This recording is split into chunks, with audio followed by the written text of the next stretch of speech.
Hello Bandits. Courtesy of the folks at Lion Castle Entertainment, I've been looking at the newly released Crazy Taxi clone as I take you through Taxi Chaos. This one really is a straight up clone of Crazy Taxi, the 90s Dreamcast arcade driver. With all the good and bad that this brings, you'll find yourself picking up and dropping off passengers through a colourful and busy city. The title comes with some pretty cartoon visuals, but overall has disappointed me in a number of ways. Taking a look at it on both Xbox Series X and Nintendo Switch, I've really enjoyed the first sit down with Taxi Chaos. But it soon becomes pretty clear that you've experienced most of the title within the first half hour or so. The city itself contains a number of drop-off locations and a few different zones, but they do all blend together fairly quickly. I've definitely had some good fun with the title, and the gameplay itself is nice if quite repetitive.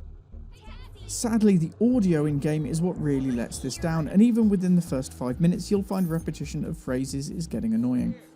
Taxi Chaos is rated by Peggy at 3 and above and by the ESRB at Everybody 10+. The 10+ rating here cites mild suggestive themes and mild violence. However, I've not found to be this present in either Xbox or Switch versions. While you can crash through the city streets, pedestrians dodge neatly out of the way every time, and I've not found anything in the title which I'd be worried about our micro bandits seeing or experiencing. Overall, this is one which I'm saying is pretty fine and even quite suited to the younger generation. In terms of accessibility, Taxi Chaos is picking up a rating of casual. With a relatively small number of game modes and simple controls wrapped in an arcade package, the barrier to entry is practically non-existent. And with that stacked up, onto the rundown. Visuals. For Xbox One, visuals are scoring a rating of good, with Switch unfortunately sorely lacking. On Xbox, I've really quite enjoyed the visuals, which seem to be a version of the original Crazy Taxi brought right up to date and mixed with Planet Coaster. Sadly, while we're used to the graphical limitations of the Switch, this one seems to have been dumbed down a little too much and could certainly have been a little better. Audio, poor.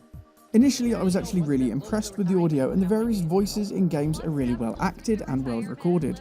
Sound effects in the title are good, and altogether when you first begin things are great. Sadly, while there are various voices, the lines of dialogue themselves are repeated heavily, to the point where you'll definitely notice the same one line repeated at least once per minute. Narrative lacking. While in this arcade style we wouldn't expect much in the way of narrative, Taxi Chaos has literally nothing, including no cutscenes or even an intro. Replay lacking. There are a very small number of modes available here, with regular arcade, a pro mode which removes your navigation feature, and a free roam. The title does give leaderboards, however the repetitive gameplay and especially the repetitive audio make it tough to push through. Overall, the Pixel Bandits beep beep level for Taxi Chaos is unfortunately give it a miss. As a retro gamer, I really wanted to love this one, hoping for a spiritual successor for Crazy Taxi. Initially, I did have a lot of fun with it, though even throughout the 3 game modes, gameplay tends to get a little repetitive. It still could have been worth a punt, as while simple the pickup and drop off proves to be quite intoxicating. However, the repetitive audio has really pushed me over the edge, and if I hear one more person speaking about spending their days in a nursing home, I might go mad. And that's all I've got for you today. Don't forget to check out the extended review at pixelbandits.org and keep your eyes out for more news, reviews and live streams coming soon. If you can spare enough for a coffee, every donation helps us keep Pixel Bandits ad-free and independent, and either way we'll see you again very soon, so don't wander too far.